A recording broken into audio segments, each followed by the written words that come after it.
So me and my coworker got talking today, and something came up that I didn't really think about when my dad mentioned it to me. He's worked in the agriculture industry for over 40 years.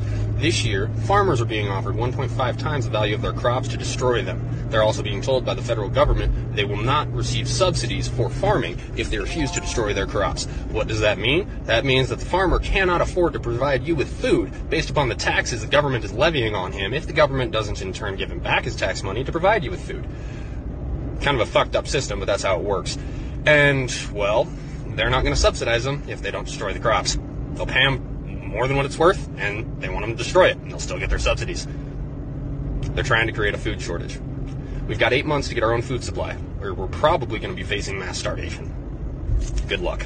I believe that you can appreciate just as clearly as I can see that we are staring down the barrel collectively of a set of circumstances, each of which independently would be a major change to our way of life, a life-changing event. And certainly throughout history they have been. But it is their confluence which now greets us. And these three things I'm describing are the hyperinflationary scenario, where we've printed tons of dollars, but they're chasing too few goods.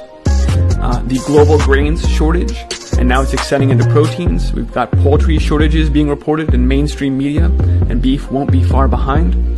And then this progressively breaking down supply chain with the shipping situation just going from bad to worse. And in fact, the title of this video, Brace for Impact, those aren't my words, those come from a shipping expert who's describing that all of the supply chain interruptions we've already seen over the last year are nothing compared to what's now going to be caused by all of these continuing interruptions, which are accelerating and heightening.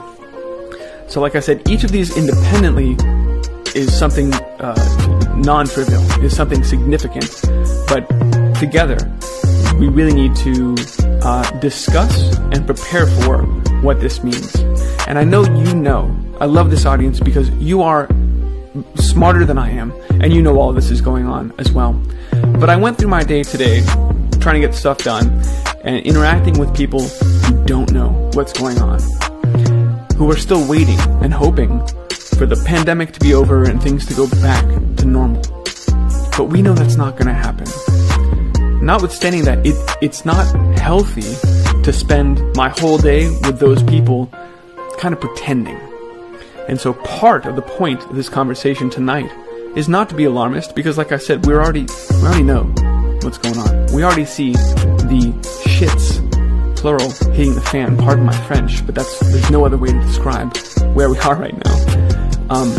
But it's to be with that reality, to have a conversation in a healthy way about what's actually happening right now and normalize it so that we can better prepare for it, so that we can be more mentally agile even while existing in a reality that other people just aren't ready for.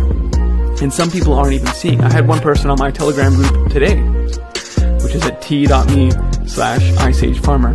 Please join us. Say that he said, it seems like these headlines you're posting about poultry shortages and this and that, it's like some alternate weird reality, because I just don't see it here in the city.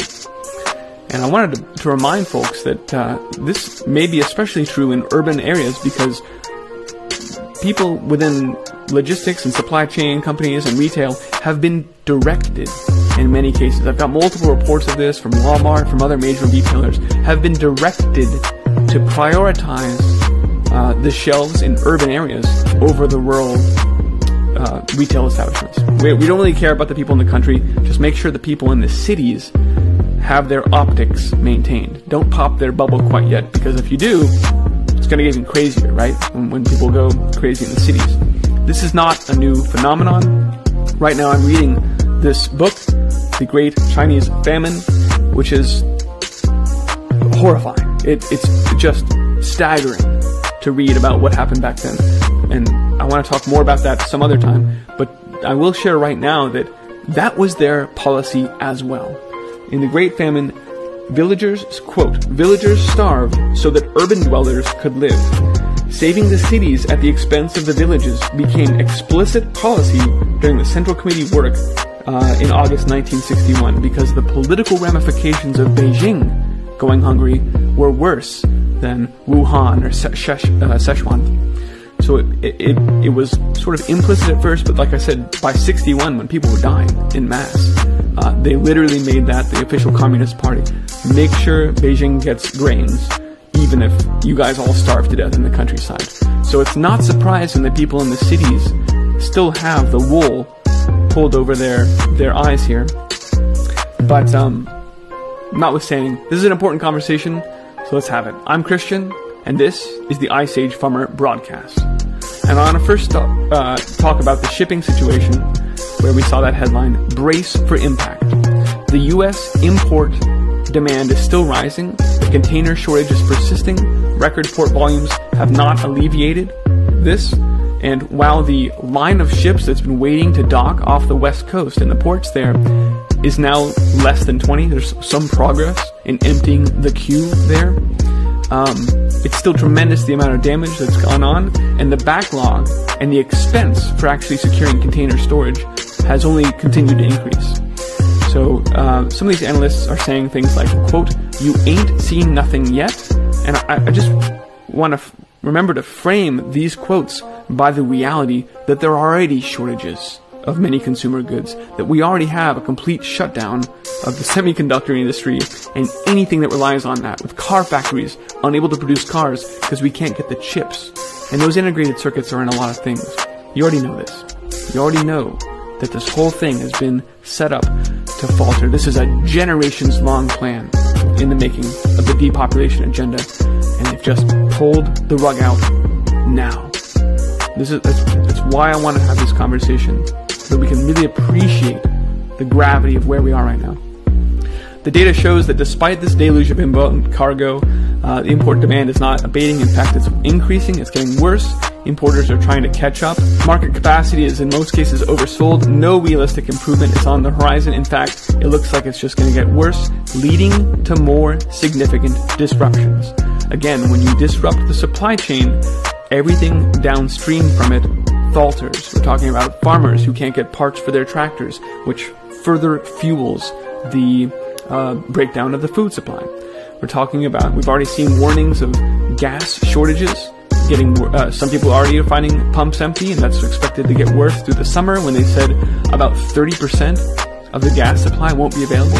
In other words, only 2/3 of it will be. And that makes problems with the trucking. So again, it's a series of cascading failures. And it may seem like this is a slow motion collapse, but in terms of economic cycles and really like societal changes, this is happening at light speed. All of this has really kicked off since the beginning of 2020, right, with the pandemic. So it's actually, this is a collapse happening in light speed in social terms. Let's continue that. Here's another piece from American Shipper. Brace for a shipping tsunami. U.S. importers are going to face even more extreme delays ahead as our container capacity is maxed out. Again, we just can't even get these containers upon which the entire globalized economy depends for shipping parts and goods and pieces of frozen food back and forth, because that's the way the system has been built. Everything depends on this free-flowing goods back and forth, and that's not flowing freely right now. So the whole thing is collapsing. The number of container ships stuck at anchor off LA and Long Beach is now down to 20 from 30 a few months ago. Does this mean the capacity crunch is finally easing? No, absolutely not. Warned the VP of Global Ocean Freight Forward of Flexport. It's not getting better, it's getting worse. What I'm seeing is unprecedented. It's a tsunami of freight. During May, everything is basically sold out. We had one client who needed something loaded in May. It was very urgent. He was willing to pay $15,000 for a container. And even then, I couldn't get it. We couldn't even get this done with someone willing to pay whatever it takes. You can't buy it. It's like the food. It's not even a matter of price anymore. It's just not there. We're hitting the wall. We're bottoming out. Now, there is a deluge of more data indicating how rapidly the supply chain is collapsing downwind of this supply chain, of this shipping situation. But I now want to talk about inflation. The Bloomberg Commodities Spot Index has been rocketing up and continues to go nearly vertical throughout April. And this is a reflection of almost, a basket of commodities rising up in prices. So when we're talking about commodities, clearly that's steel, which has been exploding in price. Lumber, which is one that you probably have noticed as well if you've tried to build anything lately. Now this is a problem. You really start to get the picture here. If we're not able to import things, then we'll need to build them. If we're not able to grow food, we'll need to build gardens and structures for our animals. But if we can't get wood or steel, if we can't afford it or we can't get it, period, then we won't be able to stand up systems to be able to feed our communities. And that's why, again, the bottom line tonight is that we need to be building our systems that allow us to produce these goods now, while there's still something available. Let's come back to that. Now, people, even food prices, of course, food prices are also rising, and that's the one thing I've been hearing the most from people. It's the most visible thing, because you viscerally feel that pain when you go try and feed your family at the supermarket, and you can barely walk out without something meaningful without paying a couple $100s at this point. It's for this reason, because people are becoming aware of it, that even the White House put out that message a few weeks ago saying, pay no attention to that inflation behind the curtain.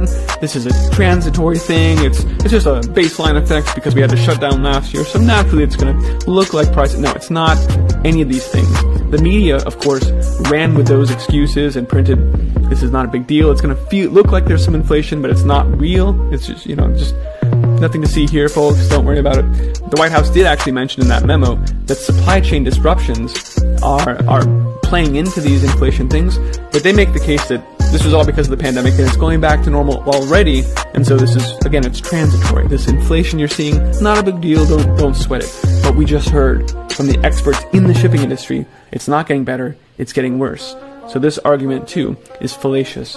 And certainly the White House memo did not speak to the fact that we have printed more dollars than you can even shake a stick at just in the past year. That is literally a vertical line in 2020, and you hear Biden saying we need even more stimulus because of that bad jobs report. So they are, by design, it's a controlled demolition of all the systems that feed and clothe and house most people. And it's being done. They're grinding us into the dirt.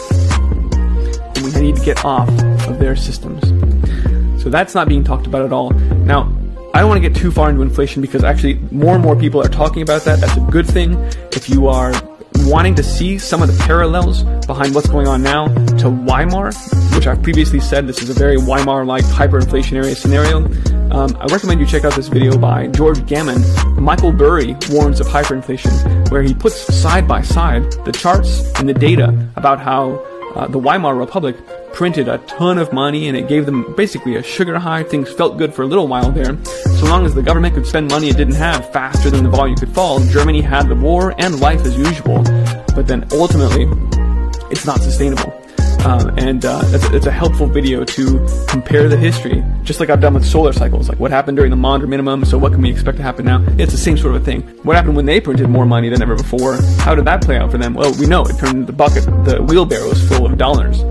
Here it's going to be different. It'll be your digital dollars, and this digital currency won't be something you can spend anywhere. It will be used to guide your behavior. You can only spend that money on plant-based foods, not on meat. You can only spend that money on, right? You get the idea. These are additional controls that are being implemented through, it's not even a currency at this point. It's money at the slave store, the company store. Now I want to talk about the food situation. Although I've been talking about it a lot, it's just important to mix this into the equation of these other factors as well now. Because when I said in October of 2019 that the USDA was lying, I interviewed a top 1% producer who said they were lying, they were understating the losses and overstating the yields, and that and he said there is a force that is trying to give the impression at the USDA that everything was all right. Trying a force and energy working to keep people unaware of the severity of the situation, but that we were running below pipeline levels. In other words, we're burning through our food supply right now, and at some point there will be a day of reckoning. Without that information, farmers are unable to adjust their plantings. The market cannot act to ration supply. We've talked about this a lot. What happens when the U.S. and the world, indeed, runs out of grain was the question I asked back in October 2019. Well, now, sadly, I wish it weren't true, but now we do have the answer. Prices are going vertical. Food prices are exploding. The Bloomberg AgriSpot Index has increased 87% just in the last couple months here, and food prices will then do the same. All of these things take time.